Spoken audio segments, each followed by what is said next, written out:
Homeschool Resource! Hi everyone, and welcome to the Homeschool Resource. Today I have for you another science creative lesson for your science journal. Today's lesson idea is the 5 senses. This creative lesson is aimed toward elementary grade levels and covers, obviously, the 5 senses.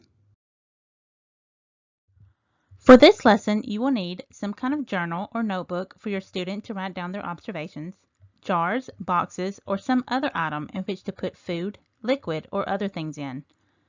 4 or more food items, some smelly.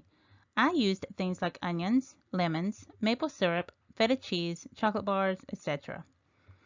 4 or more items with different textures. This can include things like stuffed animals, metal silverware, wooden spoons, sponges, and sandpaper. Basically anything that will provide a new or different texture for them to feel. Oh, and a scarf or some other item to create a blindfold. Sight. To teach my little ones about sight and the importance of it, I used a scarf to create a blindfold on them. Then I had them make their way from their bedroom to the kitchen without being able to see. I encouraged them to use their other senses. Put your hand on the wall. Can you feel where the door starts? Can you hear the TV going in the living room? Can you smell lunch cooking in the oven? Let them figure out how to best use their other senses to get to where they need to go. Do incorporate the fact that this is how blind people can get around on their own. Next, we did touch. For this, I used a large box, multiple items with different textures, and the scarf to blindfold them again. I would put one item in the box at a time where they could not see it, and then have them stick their hand in the box and feel the item. After a moment or two, I would ask what they thought it was and write it down for them. They got a good kick out of this lesson. Smell was another fun one. I used baby food jars to put different food items in. For example, I put a piece of lemon in one and poured some maple syrup in another. Once again, the blindfold scarf came out, and I let them smell the jars one at a time and write down what they thought was in said jar.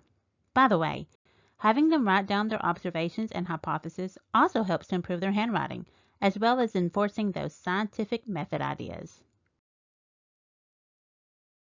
Hearing was a quick and easy one, so I added in an art lesson by having them draw what they heard instead of writing it. I took mine outside, had them close their eyes and just listen. You could also do this inside, or at a park, or anywhere really. This last one was always my kids' favorite, taste. I had them close their eyes while I gave them a small piece of something to eat. Once eaten, they wrote down what they thought it was. They had a great time with this, as I made sure to add in something sour, something sweet, and something salty. Mix it up to keep them guessing. I hope you found this video helpful. In my next video, I will be talking about the different ways that children learn and how to cater to the way that your child learns best, so make sure you check that out. Thanks so much for watching. If you found this helpful, please like and subscribe and push that notification bell so you don't miss my next video. Talk to you next time. Bye.